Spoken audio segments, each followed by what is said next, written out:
discussing the importance of measuring feed and how to exactly measure it. So we have different measuring devices that you'll see common. You have your regular feed scoop, or even maybe a cup, or even just a bucket. So here we have a feed scale that you could find in a commercial setting, and we'll talk about the importance of weighing out your feed.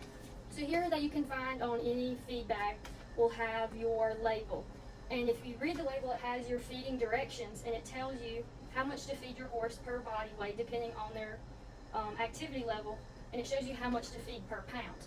The problem is when we feed with a feed scoop, we don't know how much the feed actually weighs, as each feed can weigh a different amount. So it is important to weigh the feed so we're feeding the exact amount of feed to meet the horse's requirements. So here we have, for example, this is a commercially available feed, and here I'm putting in about a quart. And before we do that, you can first place whatever you're using to weigh, and then you want to zero it out to make sure that we're weighing what we're adding and not the weight of the container as well. So here we add in about a quart of feed, and this is measuring in kilograms, so then we would go and convert that to pounds, because on our feed tag it's in pounds. And this shows you exactly how much feed you are feeding. And here we have an alfalfa pellet versus the feed that we were just measuring. And it's crucial because when we weigh this out, we do the same thing. And I poured a quart of the alfalfa pellets, the same amount as the feed, and you can see that it weighs completely different from each other.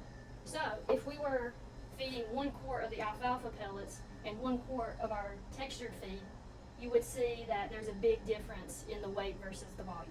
And some feed companies, sometimes it's a time constraint that you don't have the opportunity to weigh out your feed every single time. So some feed companies will provide feed scoops that have been pre-measured based on the weight of each different feed that they produce. But your one brand of one feed wouldn't be the same as if you used a cup from a different company. So you would want to make sure that you're using the cup that's formulated for that company, and then maybe even just double checking it every once in a while to make sure you're feeding the accurate amount. My name is Jordan Mormon, and I'm an undergrad student here at Tarleton State University. I'm going to show you how you can do this sort of thing, but at home. This here is a luggage scale. You can see there is a little hook, that way you can actually weigh out the feed, and this is a little bit more portable and easily affordable. Just like Michaela mentioned, here is a scoop, and here we can see how much of the volume I have weighed out. This is what I would actually scoop out of the feed and feed to a horse once a day. I usually assume this is around 5 pounds, but assuming is the issue. Here we can take our scale and we can make sure to weigh out the bucket first so we don't count for the weight. The bucket is around 2.5 pounds, so we can tear it and then we can put in the feed. And then we'll reweigh.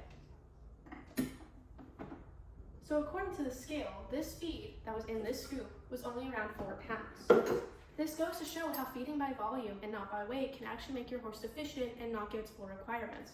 So make sure that before you start using a scoop, to either weigh out how much the scoop is full, or to weigh out the feed before you actually give it to the horse. This will require that the horse actually meets requirements and is fed to its maintenance or whatever work level it has. Thank you so much, and I hope you learned something today about feeding your horse by weight and not by volume.